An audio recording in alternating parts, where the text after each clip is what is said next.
Last के जो topics थे ठीक, उसके। सही। चले हम अब कोशिश करेंगे। मैम ने यही बात की है, मैंने कहा मैम सारा जो इनकी है वो हम तकरीबन ऑनलाइन छोड़ के फिजिकल पे फोकस करते हैं ताकि ये जो सब्जेक्ट है इनका अच्छे से हो जाए। अच्छा, इस सब्जेक्ट से जी ये है कि आगे भी जाके अगर आप लोग एम फिल करेंगे या कुछ भी करेंगे आगे जाके ना, तो फार्माकोलॉजी से हर किस्म की फील्ड का लेना देना, डॉक्टरी की कोई भी फील्ड है उसका लेना देना कहीं ना कहीं फार्माकोलॉजी से जी। होता है, ड्रग्स से होता है। तो कोशिश करनी है ये सब्जेक्ट हम ज़्यादा से ज़्यादा अच्छा पढ़ें और ज़्यादा से ज़्यादा अच्छा समझें। और इस सैटरडे को कोशिश करूँगा कि आप लोगों की पहली क्लास हो।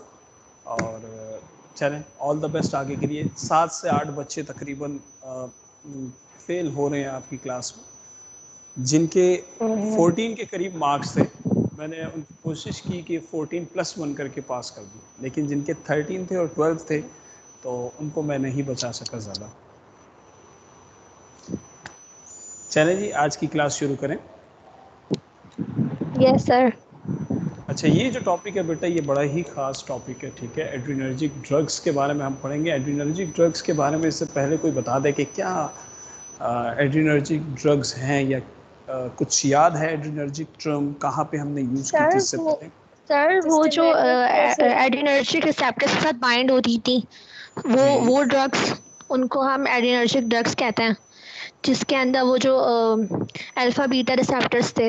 एब्सोल्युटली अल्फा बीटा रिसेप्टर्स थे। और बताएं एड्रीनर्जिक सिस्टम के बारे में क्या था। Adrenergic system sympathetic nervous system से रिलेटेड है। सिंपैथेटिक होता है। और इसमें न्यूरोट्रांसमीटर्स कौन से होते हैं बेटा?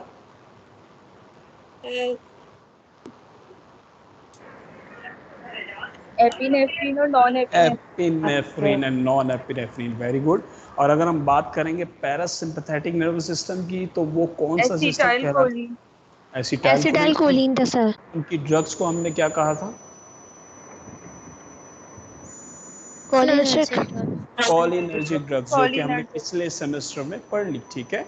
अच्छा, कोलिनर्जिक ड्रग्स की अगर हम बात करें तो कोलिनर्जिक ड्रग्स की एप्लीकेशन इतनी ज़्यादा नहीं है जितनी कि एड्रीनर्जिक ड्रग्स की है, ठीक है। तो हम देखते हैं कि कैसे और क्या इनके मैकेनिज्म ऑफ एक्शन है। मगर उससे पहले हमें एक दो चार चीज़ों को समझना पड़ेगा, जिसका मैं इस हफ्ते या अगले हफ्ते आप लोगों का क्विज़ भी लूँगा। और ये बड़ा ही इम्पॉर्टेंट लेसन है कि ड्रग का मैकेनिज्म ऑफ एक्शन आज के टॉपिक से आपको समझ आएगा। हमने ऑलरेडी बात की थी बेटा, जी प्रोटीन का कुछ नाम याद है आप लोगों को? जी सर। Yes sir. बताइए जी प्रोटीन क्या था?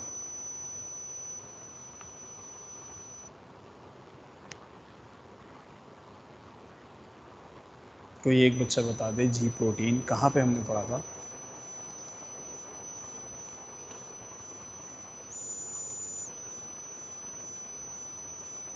चार किस्म के रिसेप्टर्स याद हैं? सर ये हमने जी जी बोलें। सर ये सेवन मेम्ब्रेनस स्ट्रक्चर था जी प्रोटीन, ठीक है। ये हमारे पास उस जो है पर इसके दो टर्मिनल्स होते हैं, सी टर्मिनल्स और एन टर्मिनल। वेरी सी गुड। टर्मिनल जो है इनसाइड द मेम्ब्रेन प्रेजेंट होता है, और जो है एन टर्मिनल होता है वो आउटसाइड द मेम्ब्रेन प्रेजेंट होता है। इसके अंदर हमारे पास 3 प्रोटीन्स होते हैं, अल्फा बीटा और गामा, जो कि हमारे पास 3 प्रोटीन्स होते हैं। और उसके बाद जो इसके अंदर 2 हमारे पास एंजाइम्स रिलीज होते हैं, एक जो है एड्रेनिन और एक जो है फोस्फोलाइपेज। फॉस्फोलाइपेज सी, और वेरी गुड जी वेरी गुड। तो ये जी प्रोटीन हमने पढ़ा था। अच्छा, ये किस चीज़ में पढ़ा था, कहाँ से एसोसिएटेड था, क्या ताल्लुक है इसका फार्माकोलॉजी से, कुछ ये क्लियर कर सकता है कोई बच्चा?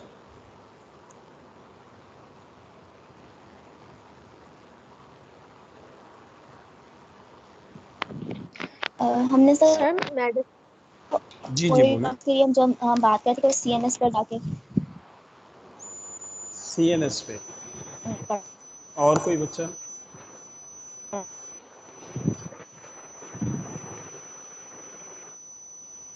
और कोई बेटा इंक्लूड करना चाहेगा इसमें?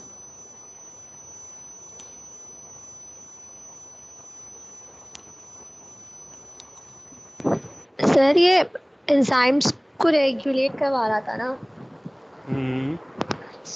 ट्रांसपोर्टेशन के लिए आइंस की। सर जी मैं बताता हूँ। हम भी जब भी ड्रग्स के मैकेनिज्म ऑफ एक्शन की बात करते हैं, ड्रग बॉडी में डिफरेंट मैकेनिज्म ऑफ एक्शन के थ्रू काम करती है, और वो काम 4 रिसेप्टर्स के थ्रू होता है। बॉडी में टोटल 4 किस्म के रिसेप्टर्स पाए जाते हैं मेम्ब्रेन्स में, ठीक है, जिसमें से जी प्रोटीन कपल रिसेप्टर एक रिसेप्टर है, ठीक है। ये आप लोगों का MCQs नंबर 1 था, सॉरी BCQs नंबर 1 था, अगर आप लोगों को याद हो, उसमें मैंने 4 रिसेप्टर्स के नाम भी दिए हुए थे। तो वो 4 रिसेप्टर्स हमने पढ़े भी हैं, जिसके बारे में आज थोड़ा सा हम डिटेल में पढ़ेंगे, ताकि हमें सारे कॉन्सेप्ट मैकेनिज्म ऑफ एक्शन के बारे में क्लियर हो जाए। आज का अगर आप लोगों को लेक्चर समझ आ गया, इसको मैं दोबारा से जो है एक दफ़ा दोबारा दूंगा आप लोगों को फिजिकल क्लास में, इसमें फिर हम इसका क्विज भी करेंगे, ताकि ये लेक्चर हमें सही से समझ आ जाए। फिर जितने ड्रग्स के मैकेनिज्म ऑफ एक्शन है वो हमें काफ़ी ईजिली समझ आ जाए, ठीक है। अच्छा जी, ओके सर। पहले बात करें तो सेल टू सेल कम्युनिकेशन एक पाथवे होता है, ठीक है। एक सेल दूसरे सेल से कम्युनिकेट थ्रू डिफरेंट सिग्नल्स करता है। सबसे पहले अगर हम बात करें कि कोई सिग्नलिंग मॉलिक्यूल आया, कोई भी सिग्नलिंग मॉलिक्यूल आया, फॉर एग्जांपल कि कोई भी लाइगेंड आया, लाइगेंड या कोई भी ड्रग आई, ड्रग क्या करती है, सेल मेम्ब्रेन्स पे कुछ रिसेप्टर्स होते हैं, उन रिसेप्टर्स पे जाके बाइंड करती है। ये आप लोगों को इस तस्वीर में क्लियर हो रहा होगा, एक मिनट लीजिएगा। इस यस तस्वीर में सर। आप लोगों को क्लियर हो रहा होगा कि सिग्नलिंग हार्मोन आया, ठीक है। एक ये सिग्नलिंग मॉलिक्यूल बेटा आया, माउस आप लोगों को दिख रहा है बेटा? Yes sir. ये दिख रहा है। अच्छा, ये देखें, ये सिग्नलिंग मॉलिक्यूल हार्मोन हो सकता है, या कोई ड्रग हो सकता है, या इसको लाइगेंड कहते हैं। ये लाइगेंड आके बाइंड करता है किसी भी ड्रग के साथ और किसी भी रिसेप्टर के साथ, ठीक है। जब ये रिसेप्टर के साथ बाइंड हो जाएगा, रिसेप्टर्स कहाँ पे मौजूद होते हैं बेटा? Cell membrane. सेल ठीक मेम्ब्रेन है, पे होते हैं। सेल मेम्ब्रेन में मौजूद होते हैं। अच्छा, ये बिल्कुल ऐसा ही सिस्टम है। देखें, अब ये ड्रग डायरेक्ट सेल मेम्ब्रेन के अंदर क्यों नहीं है, ये इसके पीछे एक साइंस है। फॉर एग्जांपल, आप रिस्ट्रिक्टेड एरियाज में जाते हैं जहाँ पे आर्मी का प्रोटोकॉल मौजूद है, और आप एक नॉन सिविलियन शख्स, मीन्स कि आपका लेना देना कहीं ना कहीं आर्मी से नहीं है, आप किसी शख्स से मिलने हैं, तो क्या होगा कि बाहर जो गार्ड आएगा वो आपसे पूछेगा कि आपका मैसेज क्या है और आपको किससे मिलना है, और आप अपना NIC रखवाएं, ये सब।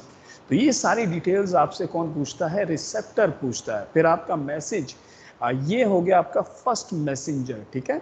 जो ड्रग आ रही है, जो मैसेज लेके आ रही है, वो कौन हो गया आपका? वो कौन हो गया बेटा? First messenger. ठीक है। उसके बाद वो रिसेप्टर के साथ आके बाइंड हुई, और फिर सेकंड मैसेंजर सिस्टम एक्टिवेट हुआ। वो मैसेज गार्ड ने एक शख्स को दिया कि ऊपर जाके 3rd फ्लोर पे कोई रहीम साहब बैठे हैं, उन्हें ये मैसेज दो। वो जो शख्स है, वो जो मैसेज लेके जाएगा, उसे बोलेंगे second messenger system. Second messenger system Rahim Sahab के पास आया। रहीम साहब इफेक्टर ऑर्गन है, ठीक है। कौन से हैं वो? Effector organ. Effector organ. Effector organ तक कोई मैसेज पहुंचाना था, और वो पहुंच गया, और उसके बाद रहीम साहब ने कोई ना कोई एक्शन परफॉर्म किया। ये सेल टू सेल कम्युनिकेशन की एक साइकिल होती है। सबसे पहले कोई सा भी सिग्नल प्रोड्यूस होगा, या कोई सी भी ड्रग आके रिसेप्टर के साथ बाइंड होगी, ड्रग को हम कहेंगे, क्या कहेंगे? First messenger. First very good. Messenger. Ligand भी कहेंगे, और वो जो प्रोड्यूस करेगी उसे फर्स्ट मैसेंजर भी कहेंगे, ठीक है। और फिर रिसेप्टर प्रोड्यूस करेगा क्या? Second messenger. Second messenger. ये सारे जो ग्रीन में आपको दिख रहे हैं, ये डिफरेंट सेकंड मैसेंजर सिस्टम है। सेकंड मैसेंजर सिस्टम जाके काम करेगा, आउटपुट कोई ना कोई प्रोड्यूस कराएगा, और इफेक्टर ऑर्गन, ये इफेक्टर ऑर्गन आपको दिख रहा होगा, जहाँ पे इफेक्ट प्रोड्यूस हो रहा है, और उसके बाद कोई ना कोई रिस्पॉन्स प्रोड्यूस होगा, ठीक है। तो ये 4 स्टेजेस हैं सेल टू सेल कम्युनिकेशन की। नंबर 1 सिग्नल आया। नंबर 2 सिग्नल कहाँ पे आके बाइंड किया? रिसेप्टर के साथ। नंबर 3 जो है, ये जो मैंने सेकेंड मैसेंजर सिस्टम कहा, ये ट्रांसडक्शन होता है। ट्रांसडक्शन मीन्स कि उस मैसेज को आगे फॉरवर्ड लेके जाया जाए, और नंबर 4 कि कोई ना कोई वहाँ से रिस्पॉन्स प्रोड्यूस किया जाए। ये साइकिल समझ आ रही है, सेल टू सेल कम्युनिकेशन की साइकिल? अच्छा, जितनी भी ड्रग्स होती हैं वो सेल टू सेल कम्युनिकेशन के थ्रू काम करती हैं। किसके थ्रू काम करती हैं? Cell to cell Cell to communication. cell communication. अच्छा, अब मैं आके अगर बोलूँगा कि ड्रग सेकंड मैसेंजर सिस्टम को एक्टिवेट कर रही है, तो इसकी बात आपको अंडरस्टूड होनी चाहिए कि ड्रग कुछ स्पेसिफिक केमिकल्स को इंक्रीज करेगी। अच्छा, सेकंड मैसेंजर आप याद रखिएगा कि तमाम इनसाइड द सेल्स होते हैं, ठीक है?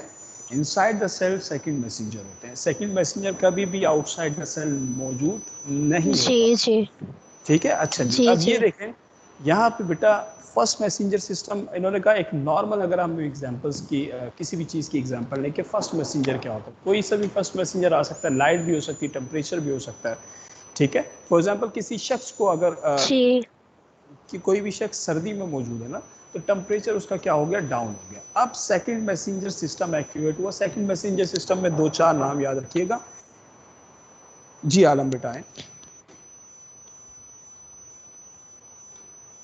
आ जाओ आ जाओ।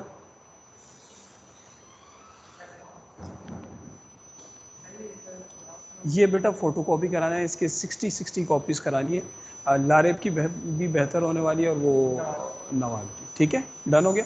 उन्हें बोलें जब भी आप लोग पेपर से फ्री हो तो ये ले आइएगा, तो उसके बाद मैं होमवर्क दूंगा, वो करिएगा। डन हो गया?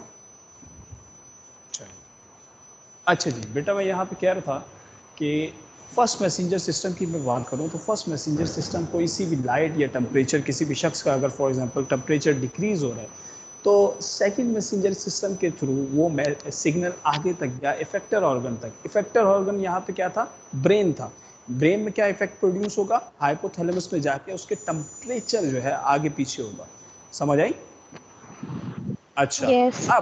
अब अगर किसी शख्स को सर्दी लग रही है तो इफेक्टर ऑर्गन क्या प्रोड्यूस करेगा? सर्दी लग रही है, सर्दी को रिड्यूस करने के लिए दिमाग का या सीएनएस का क्या इफेक्ट होगा, क्या आउटपुट होगा?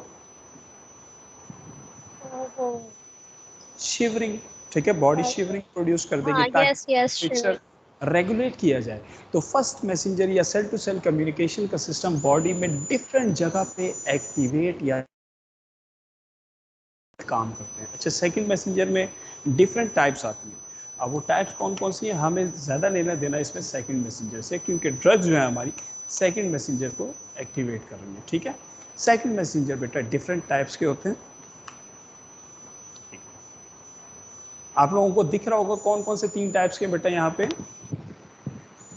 यस सर, दिख रहा है। कौन कौन से 3 टाइप्स Hydrophobic, बेटा? हाइड्रोफोबिक, हाइड्रोफिलिक और hydrophobic, गैसेस। hydrophilic gases. ठीक है, तो 3 किस्म के सेकंड मैसेंजर सिस्टम होते हैं। गैसेस जो है नाइट्रिक ऑक्साइड और सल्फर कार्बन मोनोऑक्साइड, हमारे लेना देना ज़्यादा इनसे नहीं है।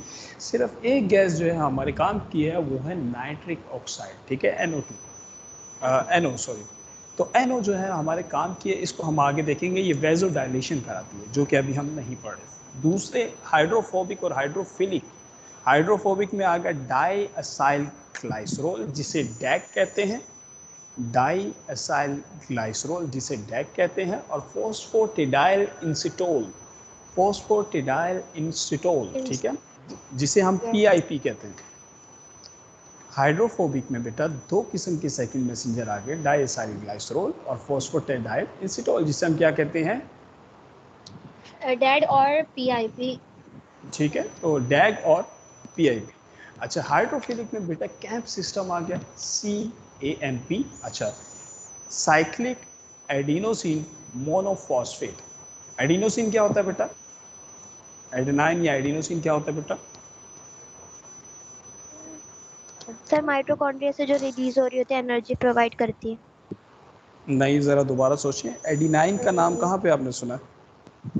डीएनए का कंपोनेंट होता है। नहीं, डीएनए के डिफरेंट कंपोनेंट्स होते हैं, न्यूक्लियोटाइड्स होते हैं, जिसे एडनिन, ग्वानिन, साइटोसिन, थाइमिन, ये सारे डीएनए में मौजूद होते हैं।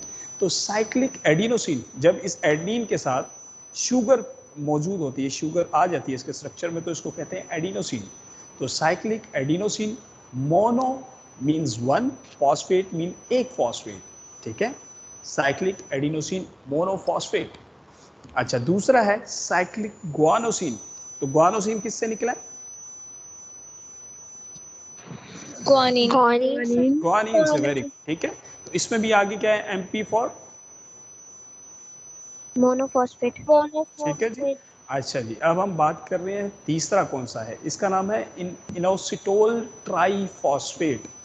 3 फॉस्फेट लगे हुए, इसलिए इसे हम कह रहे हैं 3 ट्राइफॉस्फेट, और आई फॉर इनोसिटोल ट्राइफॉस्फेट, ठीक है। अच्छा, और चौथा यस सर। हाइड्रोफिलिक में कौन सा है, कैल्शियम है।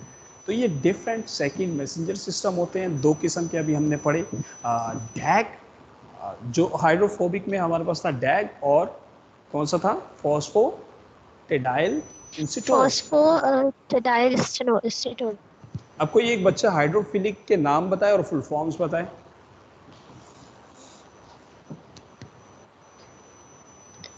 हाइड्रोफोबिक कैसे या फिलिक क्या? फिलिक, फिलिक बेटा।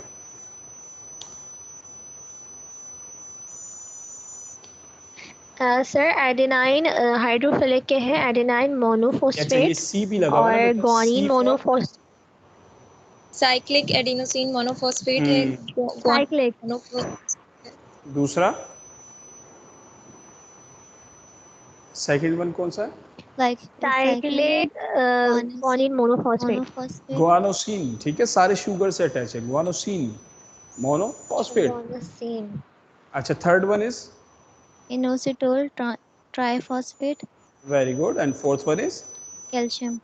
ठीक है। तो ये याद रखिएगा, ये डिफरेंट सेकंड मैसेंजर सिस्टम है जो काम करते हैं बॉडी में, जिसके थ्रू सिग्नल्स सेल एक दूसरे तक पहुंचाते हैं, ठीक है जी।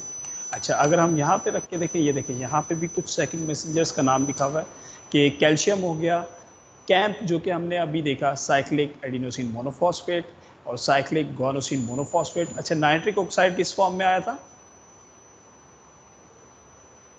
गैस में। ठीक है। तो ये याद रखिएगा कि, और बाकी 3 जो नाम लिए वो किस में थे,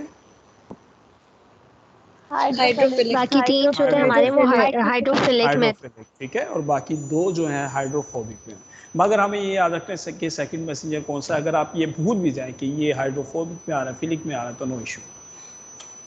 अच्छा, अब हम बात कर रहे हैं सेल टू सेल कम्युनिकेशन की। हम अगर जूम करें किसी भी डॉग की पिक्चर को, तो उसमें डिफरेंट सेल्स पाए जाते हैं, हर इंसान में डिफरेंट किस्म के सेल्स पाए जाते हैं, और सेल्स एक दूसरे से कम्युनिकेट करते हैं सेल टू सेल कम्युनिकेशन के ज़रिए। कोई बच्चा एक क्लियर कर सकता है what is cell to cell communication. Sir cell to cell communication ये है कि कोई भी सिग्नल आया है आपके पास आउटसाइड द बॉडी, कोई भी आपके पास सिग्नल आया इनसाइड द बॉडी, उस वो आके हमारे सेल मेम्ब्रेन पे जो रिसेप्टर्स होंगे उसके साथ बाइंड होगा, तो वो फर्स्ट मैसेंजर जनरेट करेगा।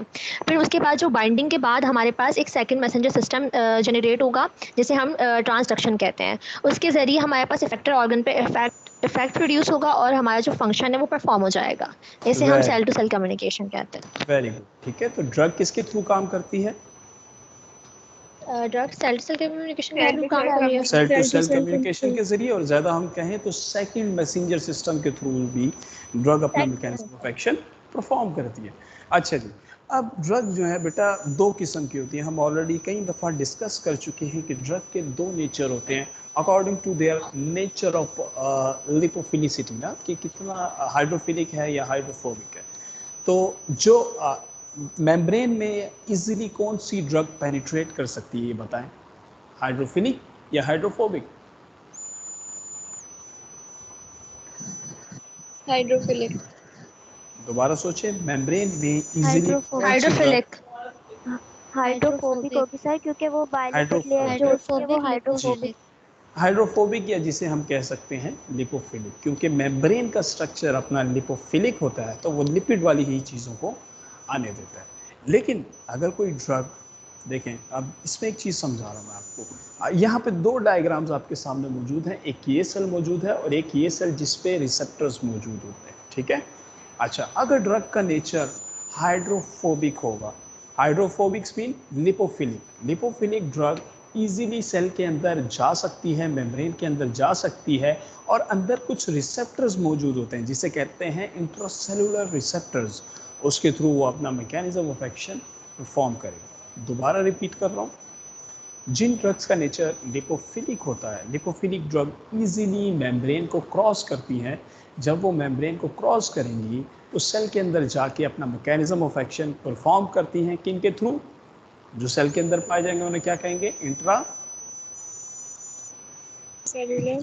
इंट्रासेलुलर रिसेप्टर्स, रिसेप्टर्स, ठीक है।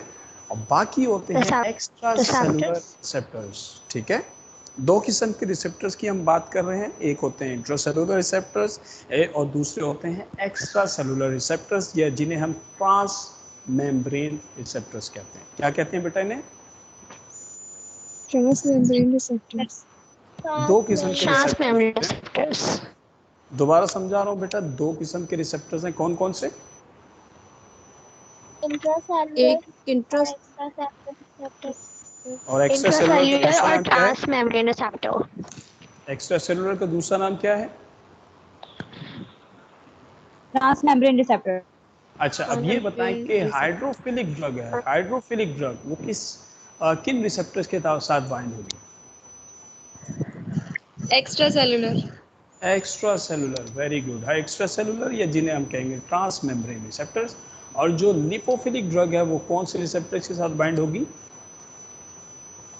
इंट्रासेल्युलर रिसेप्टर्स के साथ। तो ये बात याद रखिएगा। अच्छा, अब अगर मैं बात करूं कि जो एक्स्ट्रा सेलुलर रिसेप्टर्स होते हैं या जिन्हें हम ट्रांस मेम्ब्रेन रिसेप्टर्स कहते हैं, उनकी 3 टाइप्स होती हैं। कितनी टाइप्स होती हैं बेटा? 3 टाइप्स। कौन कौन से आते हैं ये देखें। नंबर 1 है ligand gated ion channels.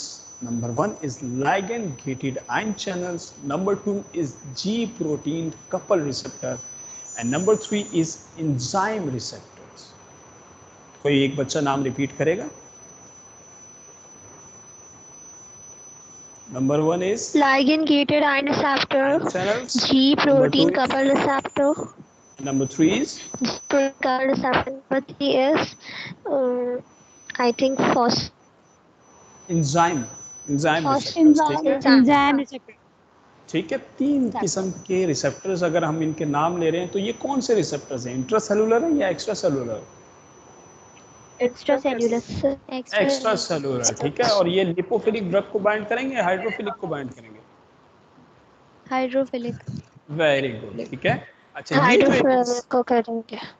ये जो एक ड्रग, ये जो एक रिसेप्टर अलग से मौजूद है लेकिन ये इनसाइड द मेम्ब्रेन, तो जो भी हाइड्रोफिलिक लिपोफिलिक ड्रग होगी वो डायरेक्ट अंदर आएगी और इंट्रासेलुलर रिसेप्टर के साथ बाइंड करके अपना मैकेनिज्म ऑफ एक्शन परफॉर्म करेगी। और इसको सेकंड मैसेंजर की ज़्यादा से ज़रूरत नहीं पड़ेगी। क्यों नहीं पड़ेगी? क्योंकि ये खुद सेकंड मैसेंजर है, ये खुद मेम्ब्रेन के अंदर आ चुकी है। बात समझ आ रही है? Yes sir. ठीक है। बाकी ड्रग्स को जो दरवाजे पे रहती हैं, जो एक बाउंड्री पे रहती हैं, जैसे कि हाइड्रोफिलिक ड्रग्स, उनको सेकंड मैसेंजर सिस्टम की ज़रूरत पड़ती है। ठीक है। अच्छा जी, हाइड्रोफिलिक ड्रग्स की अगर हम बात करें, ज़्यादातर ड्रग्स जो फार्मास्यूटिकल कंपनीज बनाती हैं वो हाइड्रोफिलिक इन नेचर होती है। ज़्यादातर ड्रग्स जो फार्मास्यूटिकल कंपनीज बनाती हैं वो किस नेचर की होती हैं? किस नेचर की? हाइड्रोफिलिक। ठीक है। अगर लिपोफिलिक ड्रग बन गई तो लिपोफिलिक ड्रग हमने डिस्कस कर चुके हैं कि वो ब्लड ब्रेन बैरियर को भी क्रॉस करके सीएनएस पे भी अपना इफेक्ट देती है, क्योंकि वो हर जगह कहीं ना कहीं एब्जॉर्ब हो जाती है। तो ये अच्छा, इस इमेज में मैंने बताया एक बार फिर बता दें जो आपने बताया था। मैंने कहा कि सर, बेटा जो आपने बताया था कि इंट्रासेल्युलर रिसेप्टर्स पे जो कौन सी ड्रग है वो होती है, बाइंड होती है, और एक्स्ट्रा पे कौन सी होती है, ये बता दें। जी बेटा, दोबारा बता रहा हूँ। Intracellular receptor inside the membrane होते हैं, तो उसके लिए जो ड्रग लिपोफिलिक इन नेचर होगी वो डायरेक्ट जाके इंट्रासेलुलर पे जाके बाइंड करेगी। लिपोफिलिक ड्रग इंट्रासेलुलर पे जाके बाइंड करेगी, ठीक है। और अगर कोई ड्रग हो हाइड्रोफिलिक तो वो एक्स्ट्रा सेलुलर रिसेप्टर्स पे जाके बाइंड करती है, जिन्हें हम ट्रांस मेम्ब्रेन रिसेप्टर्स भी कहते हैं, और जिनकी 3 टाइप्स होती हैं। नंबर 1 इज, बताइए कोई? ligand gated receptor, ion channel, Number 2 is coupled receptor, G protein coupled, और number 3 is enzyme receptor. Enzyme receptors. ठीक है जी। तो ये इन तीनों रिसेप्टर्स के साथ हाइड्रोफिलिक ड्रग्स आके बाइंड करती हैं, और ज़्यादातर जो फार्मास्यूटिकल कंपनीज ड्रग बनाती हैं वो हाइड्रोफिलिक ड्रग्स होती हैं, और वो अपना mechanism of action second messenger system के थ्रू परफॉर्म करती हैं। यहाँ तक क्लियर हो गया? Yes sir. चलें। अच्छा, ये तस्वीर आपको क्या बता रही है? बार बार कि इस तस्वीर पे दोबारा आया हूँ कि ये इंट्रासेलुलर इजीली चली जाएगी इनसाइड। ये जो दूसरी ड्रग है ये हाइड्रोफिलिक इन नेचर है, तो ये बाहर के मेम्ब्रेन रिसेप्टर्स पे आके बाइंड करेगी और अपना सेकंड मैसेंजर सिस्टम को एक्टिवेट करेगी। अच्छा, अब ड्रग्स जो सिग्नल प्रोड्यूस करती है या बॉडी में जो सिग्नल्स प्रोड्यूस होते हैं वो 3 किस्म के होते हैं। एक होते हैं ऑटोक्राइन, सेकंड होते हैं पैराक्राइन, थर्ड होते हैं एंडोक्राइन। ठीक है, क्या लिखा हुआ बेटा ऑटोक्राइन में? From a cell to the own receptors. ठीक है। अच्छा, इसके लिए हमें 3 एग्जांपल्स समझ लेते हैं कि जैसे कि अगर हम बात करें कि चिंची जो होता है वो एक स्पेसिफिक एरिया में चल रहा होता है ना, जैसे अगर कोई महमूदाबाद का एरिया है, कोई नाज़िमाबाद का एरिया है, तो चिंची is only limited to that particular area. लेकिन अगर हम बात करेंगे बस की, जो नॉर्मली बस है वो एक एरिया से दूसरे एरिया में जा सकती है। ठीक है, और अगर हम तीसरे नंबर पे बात करेंगे ट्रेन की, तो ट्रेन एक शहर से दूसरे शहर में जा सकती है, मतलब बहुत ज़्यादा डिस्टेंट कवर करती है।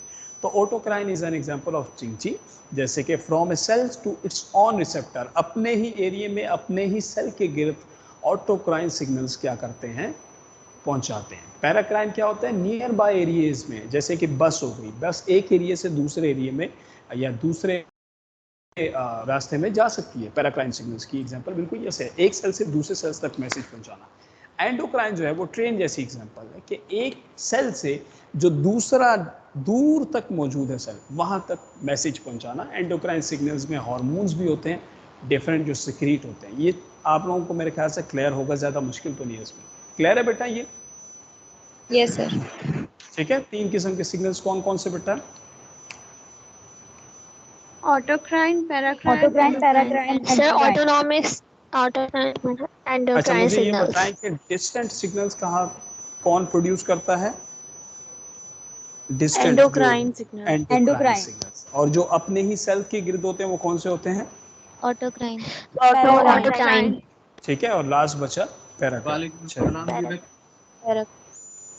अच्छा जी, अब हम बात करेंगे कि हाइड्रोफिलिक और हाइड्रोफोबिक नेचर की। इस तस्वीर में भी बार बार वही बात बताई गई कि जो हाइड्रोफोबिक ड्रग्स होती हैं, मींस के लिपोफिलिक ड्रग्स क्या करती हैं, इजीली मेम्ब्रेन के अंदर चली जाती हैं और रिसेप्टर के साथ जाके अपना रिएक्शन देती हैं। और जो कि हाइड्रोफिलिक ड्रग होती है वो एक्स्ट्रा सेलुलर रिसेप्टर पे बाइंड करके अपने मैकेनिज्म ऑफ एक्शन देती है। ठीक है जी, ये रिसेप्टर्स क्लियर हो गए बेटा?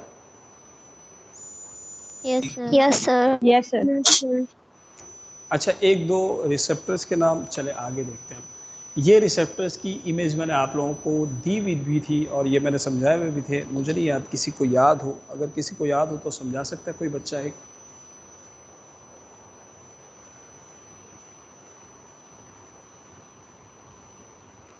किसी को याद है बेटा?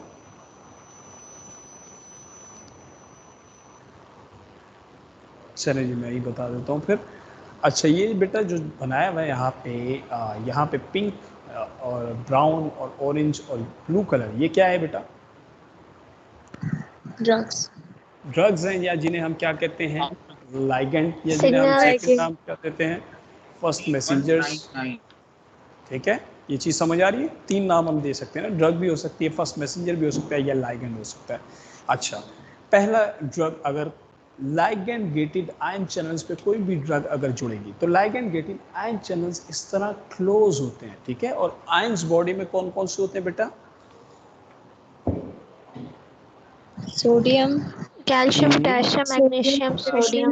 Very good. ठीक है, लेकिन अगर हम एक्शन पोटेंशियल के आयंस की बात करें तो वो स्पेसिफिकली कौन से होते हैं? सोडियम, पोटेशियम होते हैं और सोडियम, पोटेशियम होता है, पोटेशियम होता है, कैल्शियम होता है। ठीक है, ये 3-4 जो है वो एक्शन पोटेंशियल में इन्वॉल्व होते हैं आयंस। अच्छा, लाइगेंड गेटेड आयन चैनल्स के साथ जब भी ड्रग, अच्छा ये याद रखिएगा, ये तीनों ड्रग्स किस नेचर की हैं, हाइड्रोफिलिक या फोबिक? हाइड्रोफिलिक नेचर की ड्रग्स हैं, तभी ये मेम्ब्रेन के थ्रू अभी सेकंड मैसेंजर के थ्रू काम करेंगी। अच्छा, ये करती क्या है, पहली अगर ड्रग लाइगेंड गेटेड के पे कोई भी ड्रग अगर आके बाइंड होगी वो क्या करेगी, लाइगेंड गेटेड इस तरह से क्लोज होता है, वो ड्रग जब इसके साथ आके बाइंड होगी तो वो कर देगी इस चैनल को ओपन, और जब चैनल ओपन हो जाएगा तो सोडियम जो है वो इनसाइड द मेम्ब्रेन आना शुरू हो जाएगा। और जब सोडियम आना शुरू हो जाएगा तो बॉडी में एक्शन पोटेंशियल जनरेट होता है कि नहीं होता? यस सर, होता है। एक्शन पोटेंशियल का कौन सा फेज जनरेट होता है, सवाल मेरा ये है, जब सोडियम इंटर करता है? Depolarization. डीपोलराइजेशन, वेरी गुड, ठीक है। तो लाइगैंड गेटेड आयन चैनल्स वाली ड्रग क्या करती है, कोई एक बच्चा बताएगा?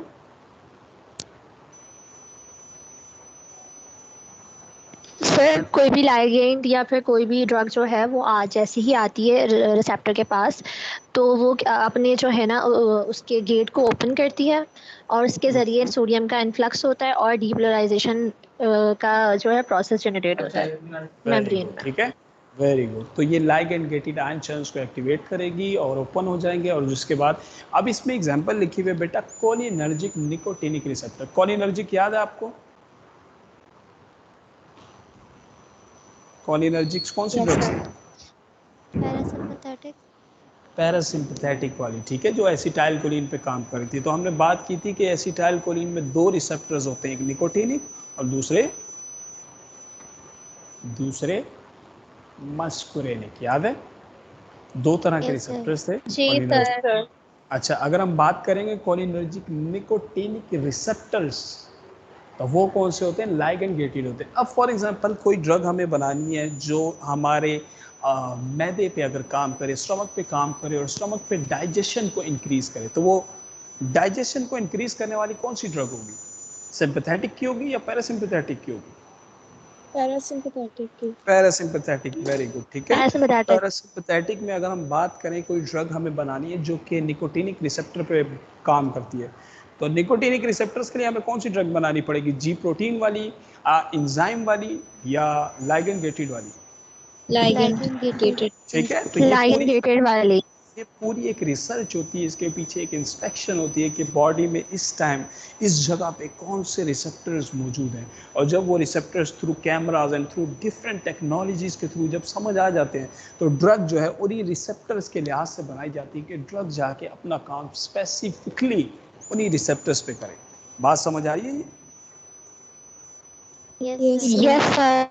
ठीक है, अब सेकंड उस पर जा रहे हैं, जी प्रोटीन कपल्ड रिसेप्टर। जी प्रोटीन कपल्ड रिसेप्टर में ये तो आप लोगों ने पढ़ा है कि 7 ट्रांस मेम्ब्रेन रिसेप्टर्स कहते हैं इन्हें, इनके स्ट्रक्चर की वजह से। ये इसकी एक्टिव फॉर्म कौन सी होती है बेटा? एक्टिव फॉर्म कौन सी होती है, किसी को याद है? सर किसकी पूछा? जी प्रोटीन की बेटा, जी प्रोटीन की एक्टिव फॉर्म। ये जब अल्फा के साथ AMP आके अटैच हो जाता है तो वो एक्टिवेट हो जाता है। ये जीटीपी फॉर्म इसकी एक्टिव फॉर्म है, ठीक है। जीटीपी कब बनती है? जब अल्फा के साथ जी प्रोटीन आके बाइंड होता है, ठीक है। तो बीटा और गामा टूट के अलग से चले जाते हैं। ये मैं वीडियो भी आप लोगों को दोबारा भेजूंगा ताकि ये कॉन्सेप्ट आप दोबारा से एक दफ़ा क्लियर करें। ये बहुत ज़रूरी कॉन्सेप्ट है ड्रग्स के मैकेनिज्म ऑफ एक्शन को समझने के लिए। ड्रग आके बाइंड हुई, उसने जी प्रोटीन को एक्टिवेट किया, रिसेप्टर्स को एक्टिवेट किया, फिर जी प्रोटीन आया। जी प्रोटीन की मजीद कितनी टाइप्स होती हैं? GS, GQ, GI। याद है आप लोगों को? Yes. ठीक है। GS यस किस पे काम कर सर। रही थी? GS किस पे काम कर रही थी बेटा?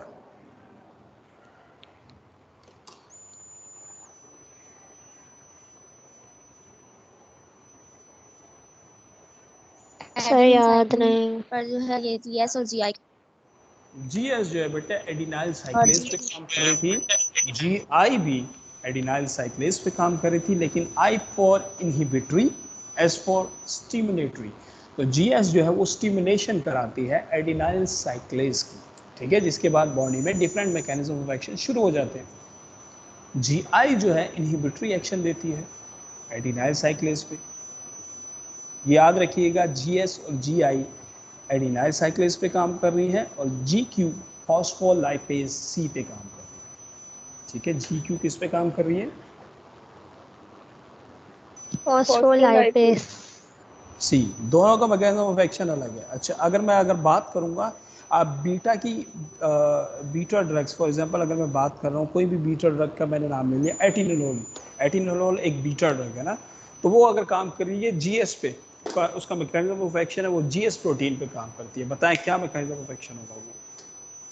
किस स्टिमुलेशन करवाएगी वो? किसकी? एडिनाइल साइक्लेज की। एडिनाइल साइक्लेज फिर सेकंड मैसेंजर सिस्टम कैम्प को एक्टिवेट करता है। कौन से सिस्टम को? कैम्प को एक्टिवेट करता है। फिर उसके बाद ड्रग का मैकेनिज्म ऑफ एक्शन परफॉर्म होता है। ठीक है, जी प्रोटीन की अभी हम डिटेल में आ रहे हैं।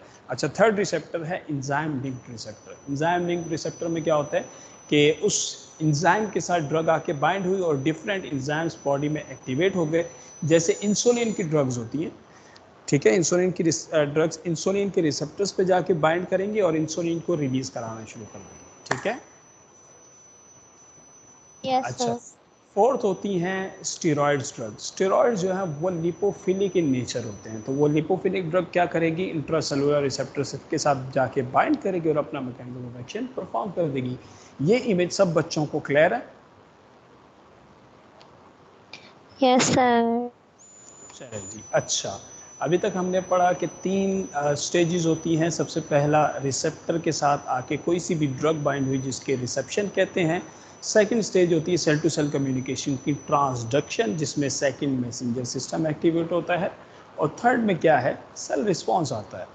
ये 3 मेजर क्लासेस बेटा कौन कौन सी हैं बताइए? सर रिसेप्शन, ट्रांसडक्शन और सेल रिस्पॉन्स। मैं बेटा 3 मेजर क्लासेस इनकी पूछ रहा हूँ रिसेप्टर्स की, कौन कौन सी हैं ये? अच्छा, जो 3 जी प्रोटीन, कपल प्रोटीन और एंजाइम। अच्छा, ये बेटा ये किसके लिहाज से बनाई हुई है? हाइड्रोफिलिक के लिहाज से या फोबिक के लिहाज से? ये हमने हाइड्रोफिलिक के लिहाज से बनाए। ठीक है। अच्छा, जब भी जी प्रोटीन के साथ ड्रग आके बाइंड होगी तो अगर वो जीआई पे काम कर रही है तो वो क्या करेगी? वो एडेनाइल साइक्लेज की इनहिबिशन कराएगी। अगर कोई जीक्यू पे काम कर रही है फिर फॉस्फोलाइपेज फॉस्फोलाइपेज सी पे काम करेगी। और कोई एंजाइम पे काम कर रही है, एंजाइम वाली कौन सी एग्जांपल थी? इंसुलिन। Very good. और थर्ड, अगर आयन चैनल्स पे कोई ड्रग काम कर रही है तो वो क्या करती है? वो लाइगेन गेटेड चैनल के जरिए काम करेगी। कौन सी एग्जांपल थी इसके? Cholinergic nicotinic receptors. Very good, ठीक है। और वो किसको इंक्रीज कराएगी inside the membrane? Sodium increase कराएगी। फिर क्या होगा? डीपोलराइजेशन करवाएगी। वेरी, ठीक है। तो ये अच्छा, हमने देखा था कि जी प्रोटीन के डिफरेंट टाइप्स थी, जो ये यहाँ पे आ रहा है जी क्यू, जी आई और जी एस। अब इसी की हम थोड़ी सी डिटेल दोबारा देखेंगे। अच्छा, जी क्यू जो है बेटा किस एंजाइम को एक्टिवेट कराती है? जी क्यू करवा रही थी किसको? फॉस्फोलाइपेज सी को करवा रही थी। फॉस्फोलाइपेज सी को करा रही थी। अच्छा, अब ये जी जो इसका नाम है ना बेटा, जी प्रोटीन, जी प्रोटीन का नाम भी ग्वानोसिन, इसके अंदर ग्वानोसिन मौजूद होता है। ठीक है, इसलिए इसको जी प्रोटीन कहते हैं। ग्वानोसिन का स्ट्रक्चर मौजूद होता है। तो जी प्रोटीन एक मेम्ब्रेन में एंजाइम होता है जिसका नाम होता है फॉस्फोलाइपेज सी। फॉस्फोलाइपेज सी, फॉस्फेटिडाइल इंसिटोल, याद है ये हमने कहाँ पढ़ा था? फॉस्फेटिडाइल इंसिटोल, ये नाम याद आ रहा है सर। यार जब तक आप लोग करेंगे तब तक तो। सर ये हमने हाइड्रोफोबिक में पढ़ा था। हाइड्रोफोबिक में ये सेकंड नाम है बेटा फॉस्फेटिडाइल इंसिटोल। हाँ। और एक और नाम है डैक। ठीक है। अच्छा, जो भी ये इस तरह के नेचर का होगा वो मेम्ब्रेन के अंदर कहीं ना कहीं मौजूद होगा। अच्छा, ये यहाँ पे हमने देखे थे हाइड्रोफिलिक पे कैंप, CGMP, IP3, कैल्शियम। ये देखिएगा अभी इंसानों के नाम रिपीट होंगे कहीं ना कहीं। यस। अच्छा जी, मेम्ब्रेन में जब फॉस्फोलाइपेज सी, और से सुनिएगा, मेम्ब्रेन में जब GQ प्रोटीन एक्टिवेट होता है तो वो मेम्ब्रेन में फॉस्फोलाइपेज सी को इंक्रीज करता है। एक एंजाइम को इंक्रीज करता है जिसका नाम होता है फॉस्फोलाइपेज सी। फॉस्फोलाइपेज सी एक और फॉस्फोलिपिड मौजूद होता है मेम्ब्रेन में, उस फॉस्फोलिपिड का नाम होता है फॉस्फेटिडाइल इंसिटोल। ये ऑरेंज कलर में आपको दिख रहा होगा, फॉस्फेटिडाइल इंसिटोल। इसके पास 2 फॉस्फेट होते हैं जो 4 और 5 पोजीशन पे होते हैं, इसलिए इसको बाई फॉस्फेट 4-5 कहते हैं। इतना नाम याद रखिएगा, फॉस्फेटिडाइल इंसिटोल, ठीक है। Phosphatidyl inositol yes sir. दो स्ट्रक्चर्स में ब्रेक डाउन होता है। ये आप लोगों को ब्राउन कलर में एक चीज जिसका नाम है फॉस्फेटिडाइल इंसिटोल, ये दो स्ट्रक्चर्स में ब्रेक डाउन होते हुए दिख रही है। नंबर 1 इज IP3 जिसे इनोसिटोल ट्राइफॉस्फेट कहते हैं, एंड नंबर 2 इज डाईएसाइल ग्लाइसरोल। दो स्ट्रक्चर्स में किस किस में टूट रही है बेटा? एक IP3 में टूट रहा है और एक डाईग्लाइसरोल में, डैग में। डाईएसाइल ग्लाइसरोल, ठीक है, दो स्ट्रक्चर्स में। अच्छा, डाईएसाइल। अच्छा, ये IP3 जिसे इनोसिटोल ट्राइफॉस्फेट कहते हैं, ये एंडोप्लाज्मिक रेटिकुलम में जाके कैल्शियम की कंसंट्रेशन इंक्रीज करता है। जो इनोसिटोल ट्राइफॉस्फेट है, ये एंडोप्लाज्मिक रेटिकुलम में जाके कैल्शियम की कंसंट्रेशन इंक्रीज करता है, और जब कैल्शियम की कंसंट्रेशन इंक्रीज होती है तो सेल जो है डीपोलराइजेशन की तरफ चला जाता है। बात समझ आई? Okay sir. कोई एक बच्चा रिपीट करे इस बात को। सर शुरू से रिपीट करिए, यहाँ से GQ सर। GQ से बता।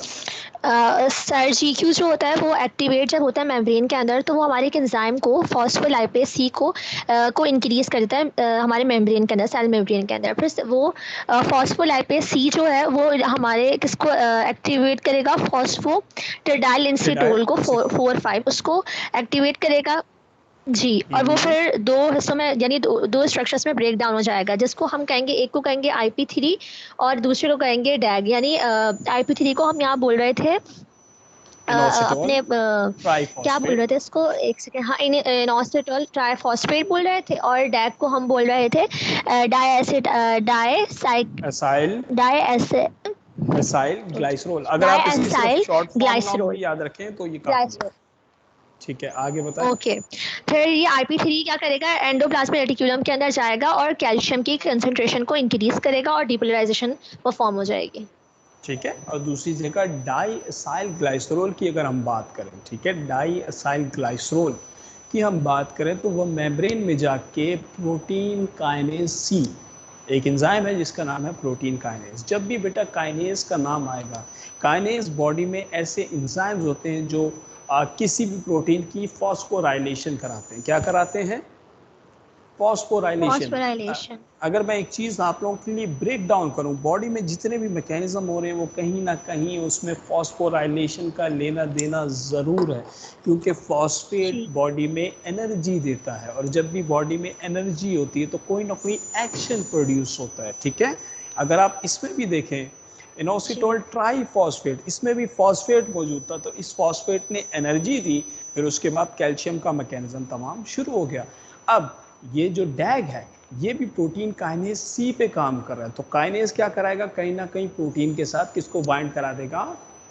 फॉस्फेट ग्रुप को, जिसके फॉस्फेट को, हाँ, और दूसरा ये थोड़ा सा कैल्शियम को इंक्रीज करा देता है। डैग प्रोटीन काइनेज C के साथ बाइंड करता है। प्रोटीन काइनेज की डिफरेंट टाइप्स होती हैं, A भी होती है, B भी होती है, C भी होती है, लेकिन यहाँ पे हम याद रखेंगे कि ये किसको एक्टिवेट करा रहा है? C को। जैसे फॉस्फोलाइपेज C है, तो इसी तरह हम याद रखेंगे कि यहाँ पे एंजाइम प्रोटीन काइनेज C है। ठीक है, ये मैकेनिज्म ऑफ एक्शन GQ का आप लोगों को टोटल समझ आ गया बेटा? यस सर, आ गया। अगर मैं बात कर रहा हूँ, एक ड्रग है जो इनोसिटोल ट्राइफॉस्फेट को इनहिबिट कर रही है, व्हाट डज इट मीन? कोई बताएगा? कैल्शियम की इनफ्लक्स को रोक रही है। Very good, very good. और क्या हो रहा है? और डीपोलराइजेशन नहीं हो रही, रीपोलराइजेशन हो रही है। जी, अगर मैं बोलूँगा कि कोई ड्रग डैग को इंक्रीज कर रही है, स्टिमुलेट कर रही है, तो इसका मतलब फॉस्फोराइलेशन हो रही है। कि फॉस्फोराइलेशन का प्रोसेस हो रहा है। कैसे? वो नाम बताएं। प्रोटीन क्या एंजाइम का नाम है? Kinase C। Very good, kinase C के साथ बाइंड होकर फॉस्फोराइलेशन हो रहा है। ठीक है। अच्छा, अगर मैं बात कर रहा हूँ, एक ड्रग है जो फॉस्फोलाइपेज C को इंक्रीज कर रही है, मींस के एगोनिस्ट दे रहे हैं अगर हम इसका, तो क्या होगा? वो फिर डैग और इनोसिटोल ट्राइफॉस्फेट दोनों को एक्टिवेट करेगी। बात समझ आ रही है? अच्छा, ठीक है, अगर मैं इनहिबिटर दे रहा हूँ, एक्टिवेट करेगी। अगर मैं इनहिबिटर दे रहा हूँ GQ का, और वो क्या करेगा, दोनों को क्या कर देगा, इनहिबिट कर देगा, क्योंकि वो पहला जो एंजाइम था फॉस्फोलाइपेज सी उसको इनहिबिट कर रहा होगा। तो उम्मीद है कि GQ आप लोगों को समझ आ गया होगा। Yes sir. जी समझ आ। अच्छा, ये उसी बेटा GQ की बात है। जी प्रोटीन कपल रिसेप्टर की अगर हम बात करें, ये एक्टिव फॉर्म में GTP होता है, ठीक है। और फॉस्फोलाइपेज सी की मदद से ये किस किस में टूट रहा था बेटा, दो स्ट्रक्चर्स में टूट रहा था अपने IP3 और डैग में। डाइकोलेस्ट्रॉल ठीक है, IP3 और ये डैग में। IP3 क्या कर रहा था, एंडोप्लाज्मिक रेटिकुलम के अंदर कैल्शियम की कंसंट्रेशन को इंक्रीज करवा के डीपोलराइजेशन करवा रहा था। सही है, ये बात समझ आ रही है। ये जो इस तरह ये फ्लो चार्ट इन्होंने बनाया है कि IP3 सेकंड मैसेंजर है जो यहाँ पे जाके एंडोप्लाज्मिक में जाके काम करेगा। फिर दूसरा डैग का था, डैग प्रोटीन काइनेज सी पे काम कर रहा था, ठीक है जी। ये भी वही इमेज है, डैग और IP3। इसको कैल्शियम या इनोसिटोल ट्राइफॉस्फेट या IP3 पाथवे भी कहते हैं जी का, ठीक है सही। अच्छा, अगर हम बात कर रहे हैं, अब हम आ रहे हैं GS पे। GS की ड्रग्स कैसे काम करते हैं हम ऑलरेडी डिस्कस कर चुके हैं। ये किस एंजाइम को इंक्रीज करेंगे बेटा, एडिनाइल साइक्लेज। एडिनाइल वो साइक्लेज, एडिनाइल साइक्लेज ठीक है। स्टिमुलेट करेगी। ये निकला है क्या होता है हमारे पास, ए से कौन सी न्यूक्लियोटाइड आता है, एडेनाइन। एडेनिन। एडिनाइन, ठीक है। एडिनाइन या एडनिन की अगर हम बात करें तो उससे जो एंजाइम बनता है उसे कहते हैं एडिनाइल साइक्लेज ना। तो GS जो है वो मेम्ब्रेन में एडिनाइल साइक्लेज को इंक्रीज करता है। एडिनाइल साइक्लेज जब भी मेम्ब्रेन में ATP को कन्वर्ट करती है साइक्लिक AMP में। अब ये समझें, ATP में कितने फॉस्फेट होते हैं,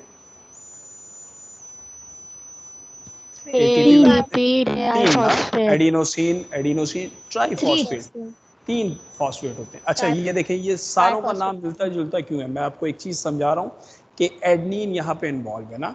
एडनिन है तभी इस एंजाइम का नाम एडिनाइल साइक्लेज है, ठीक है। तभी ATP को भी क्या होता है, एडिनोसिन ट्राइफॉस्फेट, और साइक्लिक AMP में भी एडिनोसिन आएगा, सही है। तो यहाँ पे जो न्यूक्लियोटाइड इन्वॉल्व है वो एडिनोसिन है, समझाने का मतलब ये है। अच्छा, पीछे अगर हम देखें तो जी सर। पीछे कौन सा टाइम इन्वॉल्व था, GQ में फॉस्फेटिडाइल इनसिटोल बाइफॉस्फेट। GQ में ये हम देखेंगे, मगर अभी हम एडिनाइल साइक्लेज को देख लेते हैं, ठीक है। अच्छा, इसमें ये देखें, एडिनोसिन ट्राइफॉस्फेट होता है, उसमें से जब 2 फॉस्फेट निकालते हैं तो किस फॉर्म में कन्वर्ट होता है वो,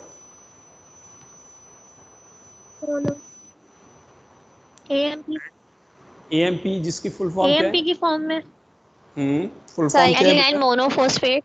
जी बिल्कुल, ठीक है। एडिनाइनोसाइक्लिक मोनोफॉस्फेट। बिल्कुल बेटा, इसमें जब भी एडिनाइल साइक्लेज मेम्ब्रेन में मौजूद होता है वो ATP में से 2 फॉस्फेट को निकाल लेता है और उसको कन्वर्ट कर देता है साइक्लिक AMP मींस के एडिनोसिन मोनोफॉस्फेट। जी। अच्छा, अब ये देखिए, यहाँ पे एंजाइम इन्वॉल्व है प्रोटीन काइनेज A। वहाँ पे कौन सा इन्वॉल्व था डैग में,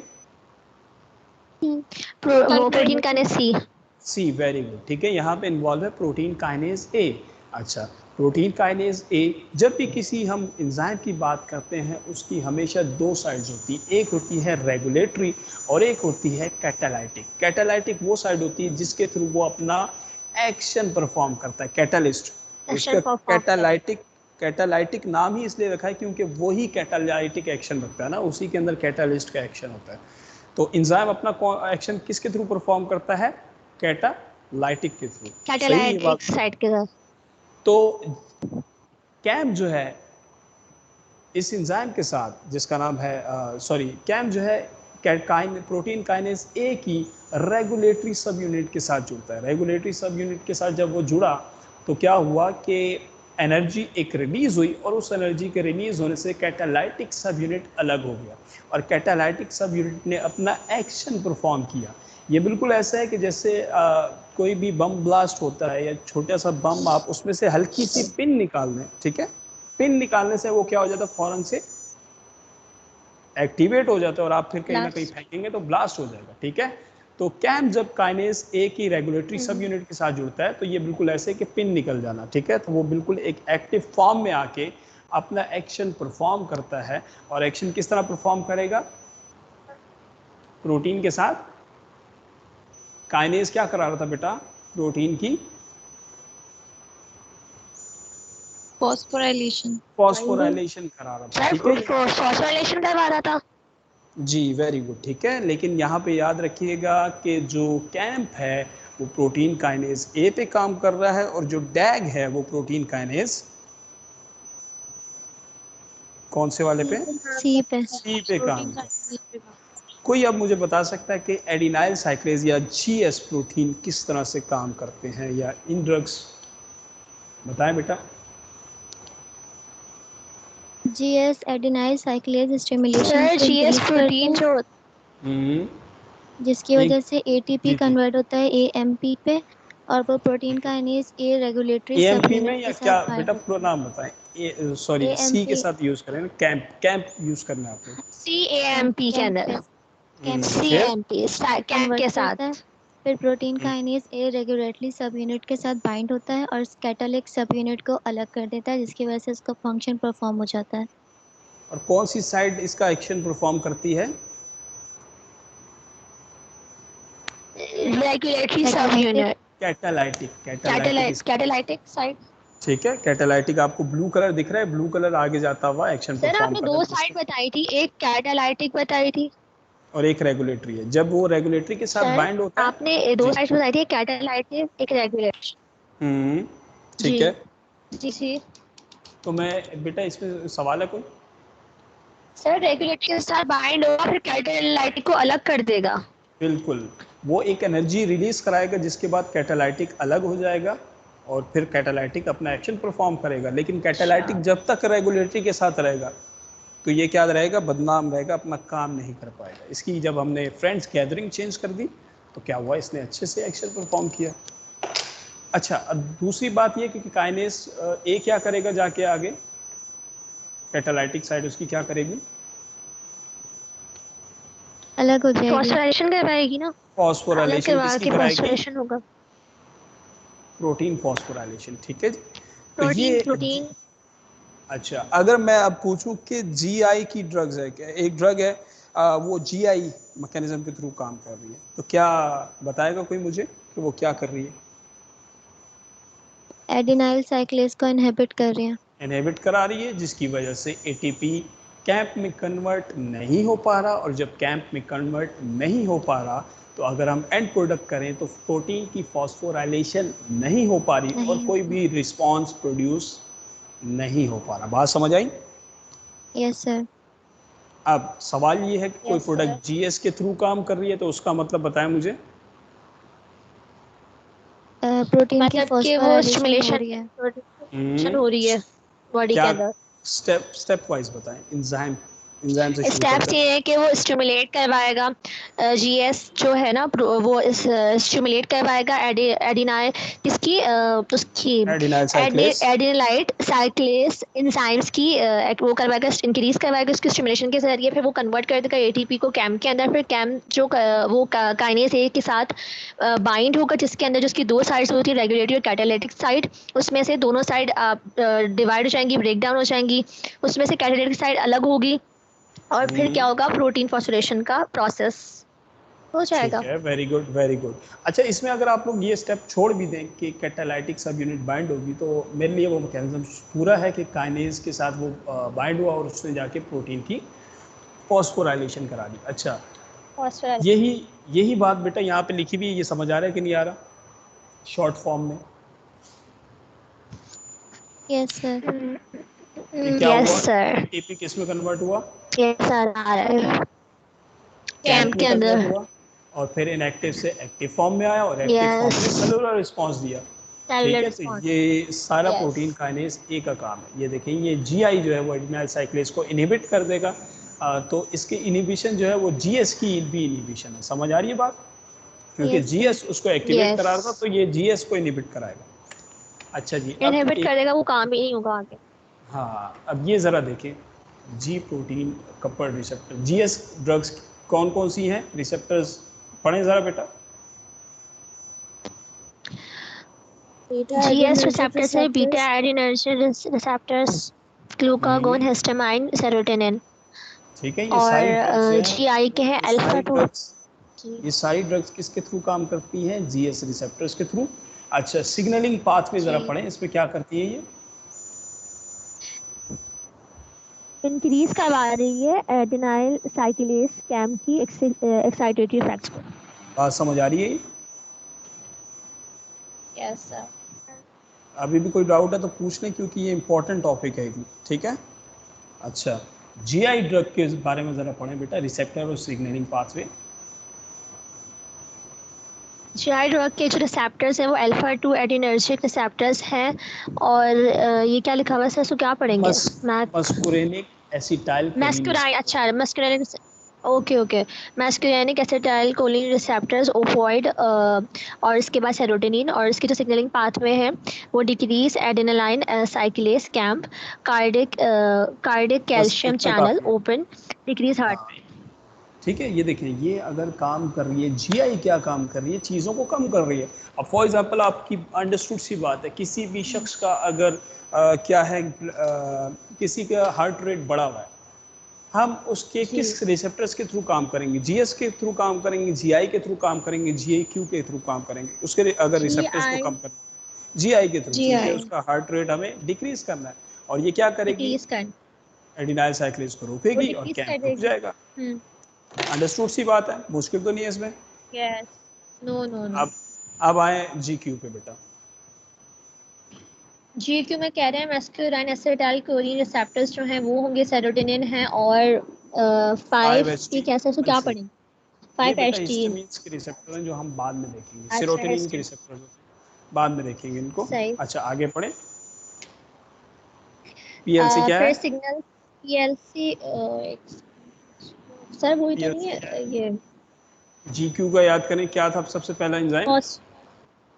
वो था जीक्यू का, था हमारा फॉस्फोलाइपेज सी। ठीक है, तो उसका नाम लिखा हुआ है, वेरी गुड। फिर ये क्या करते हैं, किस में ब्रेक डाउन कराते हैं? इनोसिटोल ट्राइफॉस्फेट ट्राइफॉस्फेट और डैक के अंदर और इंक्रीज कराते देते हैं साइटोप्लाज्मिक कैल्शियम को। ठीक है बेटा, ये बहुत इंपॉर्टेंट टॉपिक है, इसलिए मैं बार बार इसको रिपीट कर रहा हूँ। समझ आ रही है ये बात? सर जी बेटा। ये जीआई के सिग्नलिंग पाथवे में लिखा हुआ है cardiac potassium channels open decrease heart rate. तो पोटेशियम चैनल्स तो एक्शन पोटेंशियल को जनरेट करते हैं बेटा, एक्शन पोटेंशियल में रीपोलराइजेशन को जनरेट करते हैं। अगर मैं कभी डिटेल मुझे मिली तो मैं आप लोगों को एक्शन पोटेंशियल सही से समझाऊंगा। डीपोलराइजेशन का मतलब होता है बॉडी में एक्टिवेशन कराना, एक्साइटेशन कराना। Repolarization, R for repolarization, R for relaxation. Body में तमाम किस्म का रिलैक्सेशन जो होगा वो रीपोलराइजेशन की वजह से होगा। कोई भी चीज़ बॉडी में इंक्रीज होगी तो वो डीपोलराइजेशन की वजह से इंक्रीज होगी। ठीक है, तो potassium channel opens mean relax state में लाते हैं उसको कार्डियक मसल्स में। ओके ठीक है, तो ये एक इम्पॉर्टेंट टॉपिक था। अच्छा जी, ज़रा ये बात पढ़ें, सबको अगर समझ आए। अच्छा, ये टाइप 1, टाइप 2, टाइप 3, टाइप 4 हैं। 4 टाइप्स के रिसेप्टर्स हैं। इसकी लोकेशन है पहले की membrane, ligand gated ions channel वो मेम्ब्रेन में होते हैं। उसके इफेक्ट, और जो जी प्रोटीन कपल रिसेप्टर भी मेम्ब्रेन में होते हैं। रिसेप्टर काइनेज जो होते हैं वो भी मेम्ब्रेन में होते हैं, और न्यूक्लियर रिसेप्टर्स जो होते हैं वो इंट्रासेल्युलर होते हैं। ठीक है, और फिर इफेक्टर्स, लेकिन न्यूक्लियर रिसेप्टर्स में कौन से रिसेप्टर्स की बात कर रहे हैं हम, याद है आप लोगों को? न्यूक्लियर रिसेप्टर वो इंट्रासेल्युलर वाले जो आपने पढ़ाए थे जो अभी। किन ड्रग्स के थ्रू काम कराते हैं? सर वो करवा रहे थे स्टेरॉइड्स या हाइड्रोफोबिक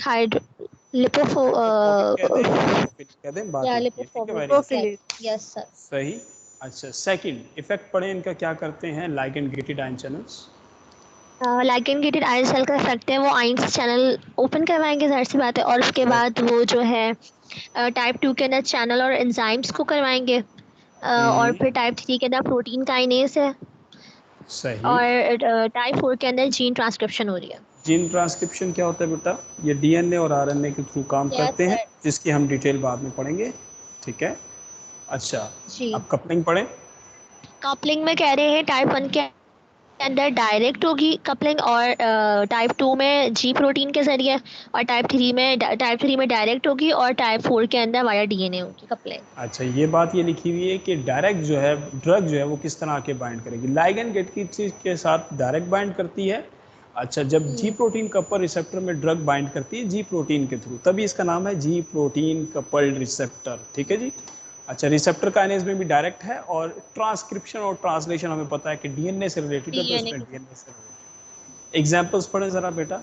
एग्जाम्पल में इसके निकोटीन है, एसिटाइल कोलिन है, रिसेप्टर्स हैं, और गाबा ए है, गाबा रिसेप्टर्स हैं। वेरी और गुड। जी, और टाइप 2 के अंदर मस्कुलाइन एसिटाइल कोलिन रिसेप्टर्स हैं और एड्रेनोसेप्टर्स हैं, और फिर टाइप अच्छा, 3 अब के अंदर एक बात सुनिए। अच्छा, यहाँ पे जी हमने सर। देखा था कि कोलिनर्जिक दो तरह के रिसेप्टर्स पाए जाते थे कोलिनर्जिक में। कौन कौन से बेटा? सर वो एक निकोटिनिक, निकोटिनिक और और मस्करेनिक। मस्कुरेनिक। अब मस्कुलाइन आप है, देखिए, यस यस। हमने पहले भी पढ़ा था कि निकोटिनिक ड्रग्स जो हैं वो किसके, nicotinic acetyl choline receptors ligand gated होते हैं, लेकिन जो जी, मस्कुरेनिक होते हैं वो किसमें होते हैं? जी प्रोटीन कपल रिसेप्टर जी होते हैं। प्रोटीन। इसका मतलब कि हमें कोई ऐसी ड्रग्स बनानी जो कि मस्कुरेनिक रिसेप्टर्स पे काम करे, तो हमें वो जी प्रोटीन के लिहाज से बनानी पड़ेगी, उसके रिसेप्टर्स के लिहाज से जी, बनानी पड़ेगी। बात समझ आ रही है? अच्छा, यस दूसरे सर। यहाँ पे दिए हुए एड्रीनोसेप्टर्स। एड्रीनोसेप्टर्स क्या है? कहाँ गए सर? ये बेटा जी प्रोटीन में एग्जांपल्स में एड्रीनोसेप्टर्स लिखा हुआ है। अच्छा अच्छा अच्छा, यस सर। क्या है ये? एड्रीनर्जिक रिसेप्टर्स कौन से थे बेटा? सर जो अल्फा बीटा। हाँ, अल्फा बीटा। ठीक है, हाँ तो ये हाँ हाँ डिफरेंट हाँ टाइप्स में हाँ। टूटे हुए थे, अल्फा और बीटा टाइप्स में टूटे हुए थे। अब ये याद रखिएगा, तमाम एड्रीनर्जिक ड्रग्स जी प्रोटीन्स के थ्रू काम करती हैं, क्योंकि इनमें पाए जाते हैं कौन से रिसेप्टर्स? जी प्रोटीन कपल रिसेप्टर्स। ठीक है, सही है बात सर। समझ आ रही है? ये तमाम ड्रग्स जो कि एड्रीनर्जिक ड्रग्स हैं, जो कि अल्फा और बीटा रिसेप्टर्स पे काम करती हैं, ये किसके थ्रू काम कराती हैं? जी प्रोटीन के थ्रू जी काम प्रोटीन। कराती हैं। जी ठीक है, प्रोटीन। एक चीज़ मैं यहीं पे आपको दिखा दूँ, ये देखिए, ये एड्रीनर्जिक रिसेप्टर्स होते हैं तीन किस्म के, अल्फा 1, अल्फा 2 और बीटा। अल्फा 1, अल्फा 2 और बीटा। बीटा मजीद 3 में बीटा, क्लासीफाई हुआ। बीटा 3 में किस में क्लासीफाई बीटा है? 1, बीटा 2, बीटा 3। और बीटा बीटा 1, ड्रग्स बीटा 2, किसके थ्रू बीटा काम? 3। GS protein. बात जीएस के समझ आ रही जरिए है? क्या बोलेंगे सर? जीएस के सर जरिए, सर इसको यस सिर्फ सर। जी जीएस बोलेंगे, जीएस जी के जरिए। जीएस, एडिनाइल जीएस के साइक्लेज। जरिए। और ये किसको एक्टिवेट कराएगी? एडिनाइल साइक्लेज को। और फिर एडिनाइल एडेनाइल साइक्लेज क्या करेगा? साइक्लेज को। और एडेनाइल साइक्लेज क्या करवाएगा सर? एटीपी को कैम्प में एटीपी कन्वर्ट कन्वर्ट हो करवाएगा। जाएगा कैंप में, वेरी और गुड। फिर प्रोटीन कैम्प को क्या और कराएगा? फिर प्रोटीन काइनेज काइनेज की काइनेज प्रोटीन के की जरिए फॉस्फोराइलेशन। Protein phosphorylation. काइनेज कौन सा बेटा, ए या सी? ए। ए वेरी वाला गुड। सर, ए वाला। तो प्रोटीन काइनेज ए आखिर में जाके क्या करा रहा था? प्रोटीन की फॉस्फोराइलेशन। फॉस्फोराइलेशन। तो फॉस्फोराइलेशन हम, करवा रहा था। अच्छा, हमने एक और चीज देखी थी कि जीएस के एक्साइटेटरी इफेक्ट हैं या इनहिबिटरी इफेक्ट हैं? Excitatory. Very good. Excitatory effects हैं। ठीक है, ये देखें ज़रा, जीएस के एक्साइटेटरी इफेक्ट होते हैं और ये इंक्रीज करती है कैंप और ये सारे सिस्टम। और यहाँ पर भी लिखा हुआ बीटा एड्रीनर्जिक रिसेप्टर्स इन ड्रग्स के थ्रू काम करते हैं। ये तो हमारे लिए काफ़ी आसानी हो गई कि आगे आने वाली जितनी ड्रग्स हैं वो बीटा जी प्रोटीन्स के थ्रू काम करती है। अच्छा, अल्फा 2 किसके थ्रू काम करती है? अल्फा 2 की टाइप होती है 2A, जो 2B, तीन 2C। है, ठीक है, जी किसके थ्रू आई काम के, करती है? जीआई के थ्रू। क्या इफेक्ट होंगे जी इनके आई बॉडी? के जरिए एडिनाइल साइक्लेज को इनहिबिट करवा देते हैं। वेरी इसको गुड। डिक्रीज करवा रहा है, इनहिबिट करवाएगा। और फिर बॉडी पे क्या इफेक्ट होंगे, एक्साइटेटरी या inhibitory. Inhibitory? Very inhibitory effects होंगे सर। सही। अच्छा, अगर हम अल्फा 1 की बात करेंगे तो ये किसके थ्रू काम करेगा? GQ। Alpha 1 phospholipase G Q C के को। जरिए जीक्यू में क्या था बेटा? की एक्टिवेशन, फॉस्फोलाइपेज सी की एक्टिवेशन करवाएगा एंजाइम की, और फिर उसके बाद जो है वो फॉस्फो फॉस्फोलाइडेट जो है ना, दो उसमें ब्रेक डाउन हो जाएगा, IP3 में और डैक के अंदर, और फिर IP3 के जरिए कैल्शियम की इंक्रीज होगा एंडोप्लाज्मिक रेटिकुलम के अंदर और डिपोलराइजेशन होगी, और डैक के जरिए वो फॉस्फोराइलेशन का प्रोसेस होगा काइनेज सी के थ्रू। वेरी गुड, लगता है कि आज का लेक्चर खासा क्लियर हो गया। ठीक है, तो ये बेटा अच्छा, न्यूक्लियर रिसेप्टर्स में स्टेरॉइड रिसेप्टर्स आए और ये सारे हमने देख लिए एक दफ़ा। अच्छा, अब ये बस कुछ नॉलेज के लिए एक्स्ट्रा चीज़ें मैंने कहा बता दें। सेकंड जो इंजाइम कपल रिसेप्टर्स होते हैं, ठीक है, सेकंड रिसेप्टर्स कौन से थे? Enzyme couple receptors. ये इस तरह से जुड़े हुए होते हैं और ये इनकी एग्जांपल में कौन से आए थे? इंसुलिन इसकी इंसुलिन आ रहा है, ठीक है, इंसुलिन आ रहा है। तो ये इंसुलिन रिसेप्टर्स होते हैं और ये एंजाइम से जुड़े हुए होते हैं। एंजाइम जाके बॉडी में, ये देखिए यहाँ पे दिख रहा है आप लोगों को, ये एंजाइम है पर्पल कलर में और ये डिफरेंट एंजाइम्स को एक्टिवेट करेंगे। और ये क्या है बेटा, ये जो बाहर बाइंड हुआ हुआ है?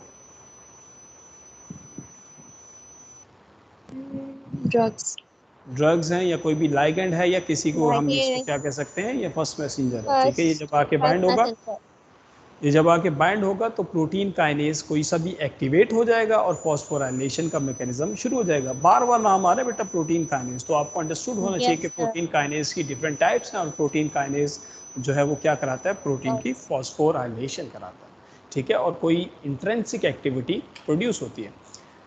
इस एंजाइम कपल रिसेप्टर की 3 टाइप्स होती हैं। ठीक है, पहली टाइप है रिसेप्टर टायरोसिन काइनेज। ज़्यादा डिटेल में हम नहीं जा रहे इनके, क्योंकि इनसे अभी ज़्यादा लेना देना हमारा नहीं है, मगर फिर भी हम ऊपर से देख लेते हैं कि receptor tyrosine kinase, insulin receptor जो है वो एग्जांपल है टायरोसिन काइनेज की। जी बेटा, ये इंट्रिंसिक की है इंट्रिंसिक बेटा समझा नहीं है सर, आप? वो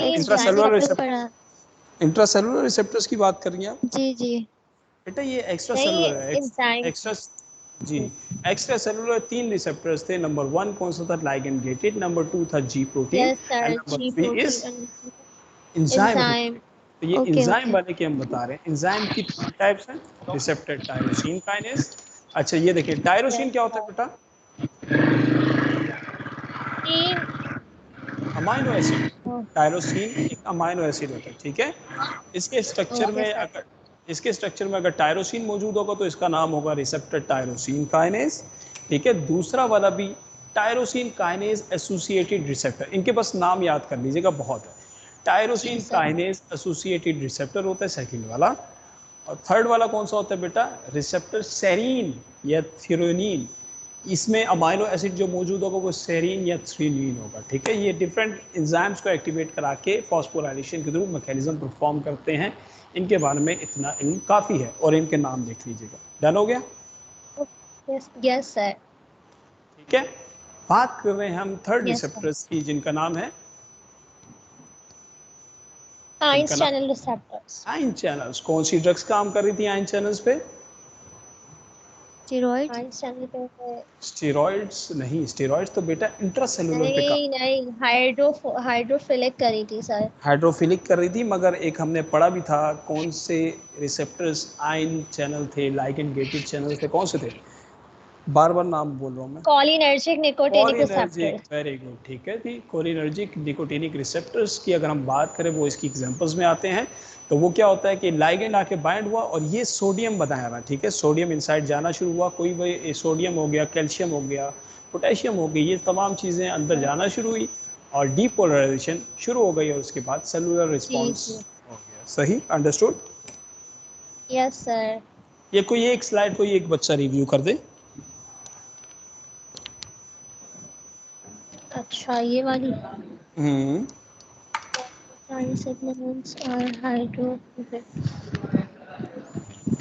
सर ऑटोक्राइन सिग्नल्स वो थे जो अराउंड द सेल्स जो होते हैं मौजूद होते हैं सिग्नल्स, उसी सेल में होते हैं। उसी सेल के अंदर होते हैं। पैराक्राइन जो होते हैं वो नियर बाय सेल्स के जरिए होते हैं, मतलब एक सेल से दूसरा सेल। और जो है एंडोक्राइन सिग्नल्स जो थे वो डिस्टेंस के थ्रू आपने बताया था। फिर एक डिस्टेंस आगे क्या बात होता है। फिर आगे लिखे हुए हाइड्रोफोबिक लाइगेंड रिसेप्टर्स लिखे हुए हैं। क्या इस तस्वीर में क्या बताऊं सर?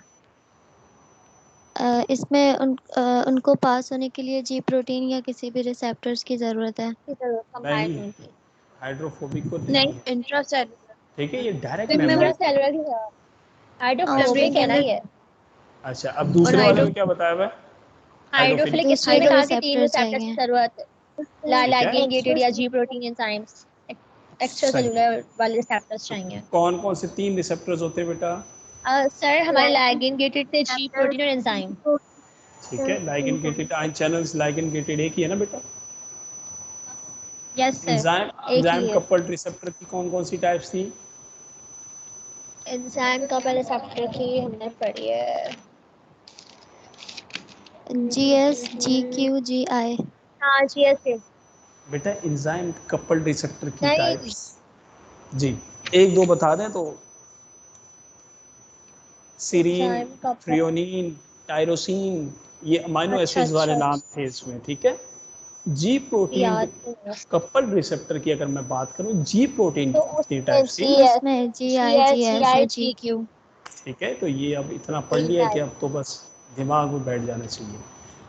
तो यस सर। ये इन्होंने एक इमेज बनाई हुई है। ठीक है, जो निकोटिनिक रिसेप्टर होते हैं वो लाइगेन गेटेड होते हैं जनाब, तो ये सेल की जी डिपोलराइजेशन सर, कराते हैं। अच्छा, उसके बाद जो मस्कुरेनिक एम रिसेप्टर कौन से हैं? मस्कुरेनिक रिसेप्टर कौन से थे, हमने पढ़ा था?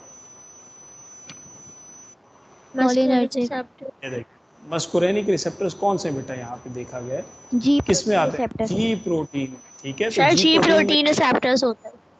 जी प्रोटीन में ये देखें, ये एक्टिवेट किसको करा रहे हैं? जी क्यू को। GQ को। जी क्यू लास्ट में फॉस्फोकाइनेज सी को एक्टिवेट करा रहा था डैक पाथवे के थ्रू, और सारा काम हो रहा था। बात समझ जी आ रही है? जी सर। अच्छा, ये जीएस, जीएस क्या काम करा रहा था? M1 रिसेप्टर जो है जीएस पे काम करते हैं। क्या काम करा रहा था जीएस? GS स्टिमुलेट करवा रहा था ना हमारे ये बात समझ आ रही है? एडेनाइलेट्स साइक्लेस एंजाइम। Yes sir. और फिर उसके बाद कैम, उसके बाद सर वो कैम करवाता है, कैम के बाद काइनेज ए के जरिए फॉस्फोराइलेशन करवाएगा। ये इमेज समझ आ रही रट है गया बेटा है तो सबको? Sir. Yes sir. Yes sir. चाहिए। और ये है M2 और M4 रिसेप्टर, ये किसके थ्रू काम करता है?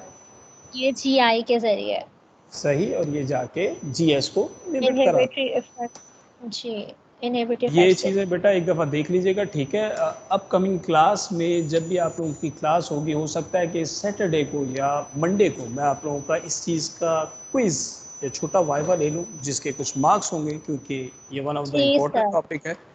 डन हो गया? सबको क्लियर है बेटा? Yes sir. Yes yes sir, sir. Yes sir. काफ़ी आज की क्लास या और पढ़ना है? नहीं बस। बस। बस, बहुत है सर। इसके तो बस ही कहते हैं सारे। चलें जी, अपना ख्याल रखिएगा। ठीक है, ये अपलोड हो जाएगी आज ही वीडियो इसी पे, तो आप लोगों ने दोबारा देखी है तो देख लीजिएगा। ठीक है बेटा, अल्लाह हाफिज़। Okay sir. अल्लाह। ओके। अल्लाह हाफिज़। अल्लाह हाफिज।